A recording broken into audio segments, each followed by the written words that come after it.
I'm Vin. And Sori. And this is Agalloch. Mm-hmm. We've done 3 Agalloch songs before. We did In the Shadow of Our Pale Companion. I think it's on this record, isn't it? Isn't it there somewhere? You were wrong. Not Unlike the Waves is another one. And that we've done. And then we did You Were But a Ghost, something, something. So, I actually really like this band. They were it's about nature or something like that. That's when I was talking about Kai, you know. Shout out to the big homie. What's up, Kai? So that's really interesting. So, okay. So this is from the True Cult. Mm-hmm. Damon Sage in them. Yep, look, we got the right intro. Yeah, we got the right intro. True Cult is the most mysterious alliance in the family, in the clan gang. So there's multiple. I'm gonna not cringe when I hear that. What, clan gang? Anything about the clan. Oh man, if you leave clan only to evil people, then they'll take the word forever. You gotta reclaim it. Yeah, but anything. Reclaim it. When I hear the only time when I hear clan, I'm okay with it is when it has to do with Vikings. I don't even think anything. Oh, the clan, yes. Yeah. Very good. Yeah, there's lots of clans in the Bible. People talk about clans in the Bible. True. Clan gang. Okay, so if everybody's in the village, right? Facebook.com/Vin and Sori, you're in the village, blah. But then there's like a subterranean. Even if you're the village idiot, you're still in Seduct. Very good. There's like a subterranean thing beneath the village called the clan. Mm-hmm. And that's at Patreon, $1 at the gate. You get sucked into an alliance. This is the most mysterious alliance. To be honest with you, I don't know how you get into the to the True Cult. We hope that there's not something crazy that gets you in. Hey, there's the timer. Take your tea bag out. Yeah. So I don't really know how you get into the True Cult, to be honest with you. So there's that. For timely, topical, political commentary, you can hit us up in Middle America with Vin and Sori. I'm going to leave my tea in there. I just feel like staying. Disgusting. I'm just gonna stay up all day. I might do a fireside at like 4 o'clock in the morning when there's like nobody there. I'm just in one of them very, very strange freaking mood today, ladies and gentlemen. And I don't freaking care. No, he doesn't. I'm slaying everyone. Yeah. All right. Let's go. Falling snow. Agalloch. Ashes Against the Grain is the record. Let's do it. Okay, ready? Yep. Mm-hmm. That's what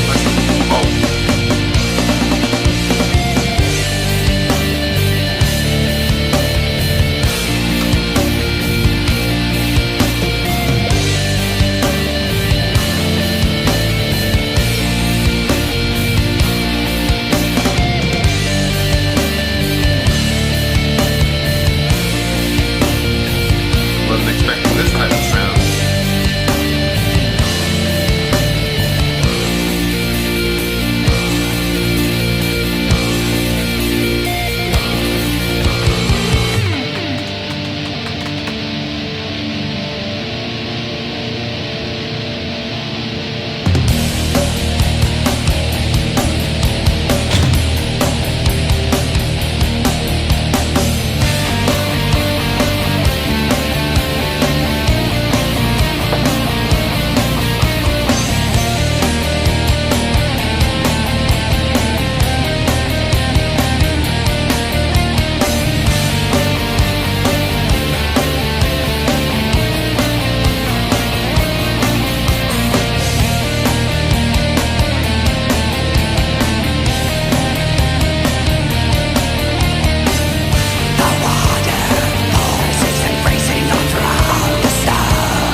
You know what this song would work really well for is running a marathon. Like, this was just a 10-minute version, but like if you had, I don't know, maybe the whole album, if you just listen to it straight through, it just has that really like, I'm gonna try to do the pavement sort of. I'm gonna try to do my planks with Agalloch tonight. There you go. Very upset. Song was too short. I really enjoyed the song. Made me think of a couple people. Rest in peace to the big homie, Darren. Rest in peace, buddy. Inshallah, you got your peace now. What in the world? Really good song. Very interesting use of the bird metaphor. Was the bird blood at one point? And well, they did a lot of really interesting things with the. It's funny because we just got done reviewing a lyrically kind of thin song with Queensryche. And don't be mad at us, Queensryche fans. Even the guy said it was lyrically adolescent. Don't be mad at me. Don't be mad. Don't shoot the messenger. Probably gonna lose my lipstick because I'm drinking this tea. This one though is brilliant in his use of the bird metaphor throughout the song, and the snow metaphor was brilliant. So we're gonna get into it in a second.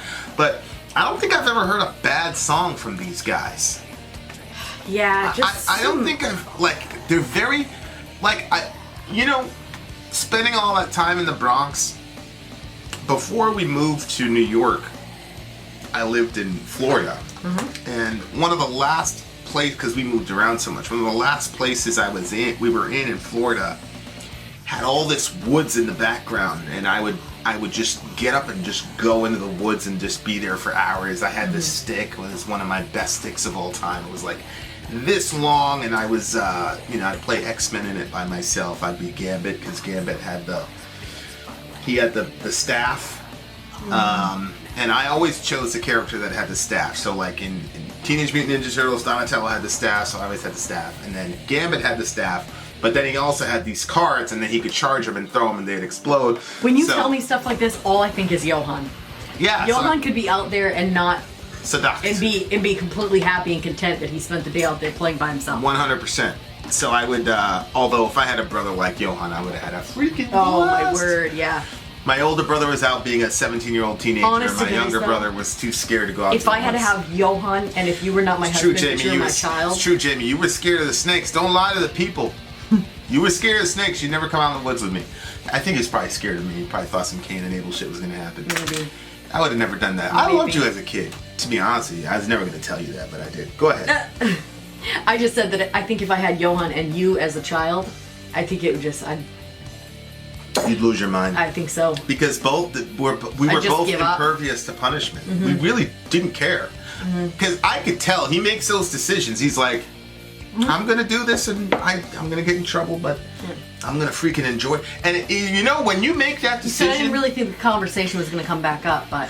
When you make that decision as a kid, the disobedience actually becomes more enjoyable. Because you know... that you're going to pay a price for it, so you've got to enjoy as much of the nectar as you possibly can. I can see that.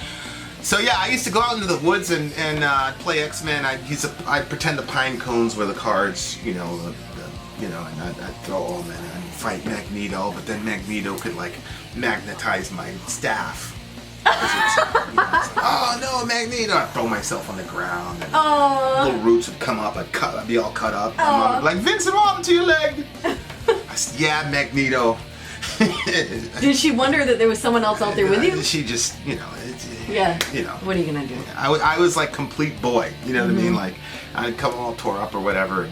But my point is, I think like this band makes me realize, like, yes, I love the X-Men angle of it. But I just love being out in nature, which is very strange, because now, the kids, there's some woods by our place, and the kids are like, oh, let's sleep over. Maybe when we go to the new place, and I'm sure that there's not, like, any strange people that can occupy the place, and I'll probably go out there with them and whatever, but... Buy a couple tents. But, like, being in the woods, like, it was just a really cool... thing for me, and I liked laying down. There was one time when there was like all this moss, and I'd sit on it. I had this friend Tommy. I'd sit down. I was like, "Yo, Tommy, this is like a carpet, man." And we thought we'd made some amazing discovery. We built a little rickety wooden thing, and we'd all just sit there and we just thought it was the coolest thing. It was all nature. So that was really, so listening to this song kind of makes me realize how much I actually enjoyed nature and being out in it. Obviously then when I went to the city in New York, I forgot that whole angle of myself. But you would be a very, very good pagan. If I believed in past lives and stuff like that, you would be the perennial, because it's all about it's not necessarily about worshiping the devil. It's about being connected to nature and realizing that you are of the earth. You're constituted from the earth. Yeah, but I don't have to be a pagan to be able to be like that. Right. I know, actually, I feel like it's more meaningful now that I have, coming a Christian, yeah, you couldn't talk about that. You couldn't talk about nature? No, you could talk Christian? about, God created it, blah, blah, blah, but you couldn't talk about the feelings of feeling one with it. You couldn't talk about that. Yes. And so once I abandoned the idea of trying to appease my religious crowd, and I could just say, you know what? F that. If they don't like these words that I'm using, I know what I mean when I'm saying what I'm saying. I'm not trying to worship a tree. And God knows, right. I'm not trying to worship a tree. I'm just saying that I feel a certain connection, and I've said it before. My father did a lot of stuff with wood, and he makes a lot of things with wood. And so there would be times where I would go into his workshop just so I could smell the wood, because the smell of wood reminds me of my dad. And so I'd go in there and I'd look around at his stuff, and so it's which is weird. It's not like my father ever left, but I would miss him sometimes. He worked a lot. So anyway, that's what it is when I go out into nature. It's okay, my God created all of this, and so I'm in the midst of all this stuff. Yeah, and I feel a certain connection with it. It's so funny because I always wondered why, because you seem to me you came from New York, and you're not white, you're black, and most black people don't like the woods, and so I feel like you want to stay completely away from that stuff, but whenever we end out in there, you always like it. Yeah. But getting you there is sometimes you don't seem like you really want to go, but I've never seen you go and say, I wish I never went. You always seem like you really like it. Yeah, so it's a very, very strange, it's true. It's true. I long for it. When I'm not there, I want to every day. This morning when I woke up, I said, I'm going outside. And then I never made it out, and I regretted it. It pretty much happens to me every day. I do think, though, that when we move, especially if we find a place that's got some woods, some land and woods, I think I'm going to spend a lot of, especially in the summer nights. I'm gonna enjoy that. Yeah. But yeah, I agree. It's a very strange thing. I don't know. I feel like there's something that I'm not accessing as to why the difference, and I'll probably spend all night tonight thinking about it, which is what a band is supposed to do. But this band is a very, very special band, because I remember the feeling that I had when especially the companion song, The Shadow of Our Pale Companion. And this looks like it's talking about, obviously talking about suicide. I mean, we're going to get to the lyrics at some point, or was it not that obvious to you that it was? It wasn't. Well, it says the stone is by the crimson blood swallowed. So the stone is overcome by blood, right? It's the red tide beyond the even moon contorted. My sacrifice bids farewell in this river of memory, a wave to end all time. Which I'm assuming the sacrifice is himself. Yeah. And then it says, you long to die in her pale arms, crystalline to become an ode to silence in the soul of a mountain of birds fallen. And the picture I had is, those people, it's a very strange subculture, these people that climb Mount Everest. It's one of the strangest subcultures I've ever had in my life, because people die on that mountain. And there's famous bodies there that are just there, and it's kind of like a tourist attraction. Yeah, and they go, that's weird. The body of that guy. Why don't they take the bodies out? I mean, I don't know. That's why I said it's a very strange subculture. And these are extremely motivated people, obviously, but I feel like at some point they also have a death wish. And well, I think that some people have a death wish when they're doing something like that, but I think that other people, it's just it's a test of your Like, yeah, that person didn't make it past here, but I think that a lot of people go there expecting to make it out of it. Like, they think that they're, because they, you know, they train and they prepare and they, you know, honestly, I feel like if you know, had a little bit of time within that culture, you would be wanting to climb Mount Everest and see if you could, you know, master that. There was a time when I was around, me and my boys, that was a very big discussion. Mount Everest? Yeah, so me and my friends were, you know, in you know, work friends, and you know, we had gone through all this like heavy selection, blah blah blah, and you're feeling very, you know, at the pinnacle of your manhood, Peter. And people are like, yeah, and then after you make it, you know, you're a 1%er, yada yada yada, you feel like you're superhuman. You're like, you know what, we should all go to take a trip to, because there was a group actually that did go take a trip to Everest. But that's because they were prepping to go to another mountainous region and they wanted to be able to. Yeah. So there was like an operational reason for why they were doing that. Yeah. And I think that group, they still go, like, you know, whatever. But after we started working and had certain experiences, we were, you know, the thrill was gone. Well, it was kind of like other accomplishments. Well, yeah. You know, yeah, after a while it was like, well, okay, but like, yeah, so I think he's talking about this person's pretty much done with life, but they want to end it, you know, surrounded by nature and particularly in the snow, and basically, you know, to dye her pale arms crystalline, you know, like, you become crystallized when you die over there. But he uses the term bird is very, very interesting. Well, I think that... because bird to me seems to be his soul or his spirit. Red birds escape from my wounds, return as falling snow to sweep the landscape. A wind, haunted, wings without bodies. So it just looks like, so he wounds himself, the blood is over, you know, swallows up the rocks or whatever, and then these red birds escape from his wounds, but they're just wings, they don't have bodies. And then he talks about a wind haunted, and of course the spirit is like the wind, etc., etc. And it just seems to like, and then it comes back as snowfall. So like his spirit goes up, but then it comes back as snowfall because he wants to be completely one with nature, even in his death. Well, when you think about the cycle of, like, you know, like water collects in a certain area and then it evaporates up to the clouds and then it comes back down as either rain or snow. And so if he pours out his blood by the river, then that's essentially going to be what happens. Right. The cascading power of ghostless feather.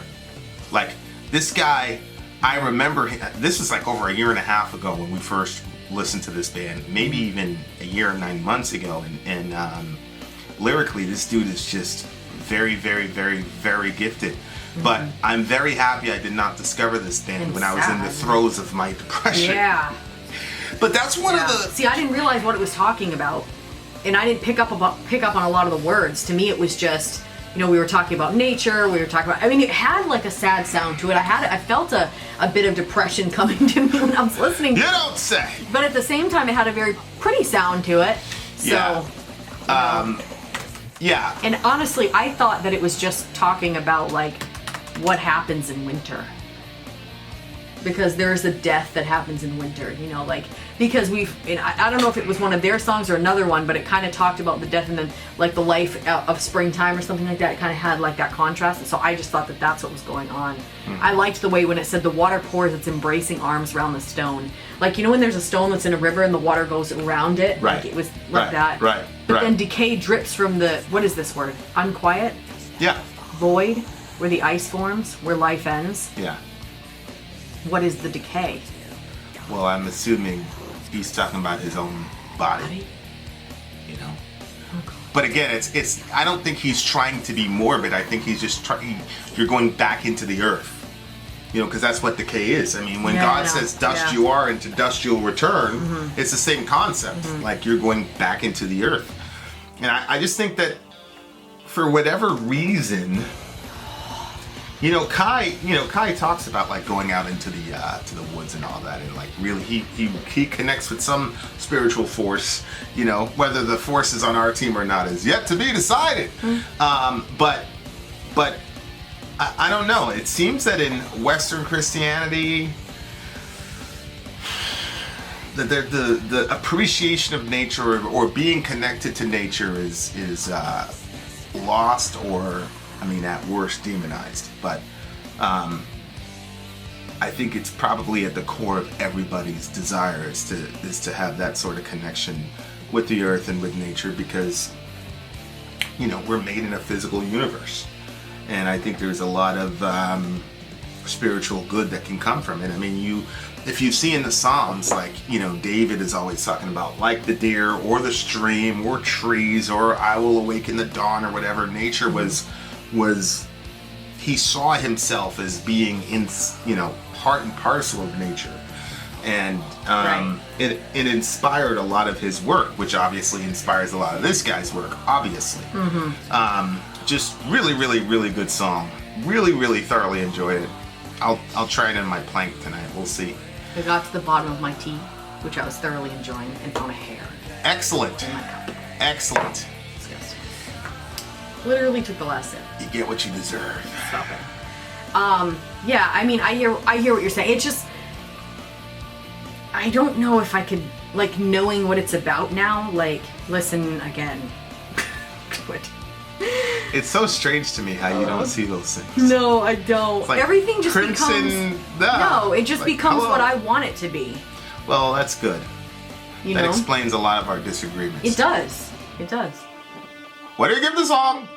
It's a 9.2. This is a 9.98 for me. Very good song.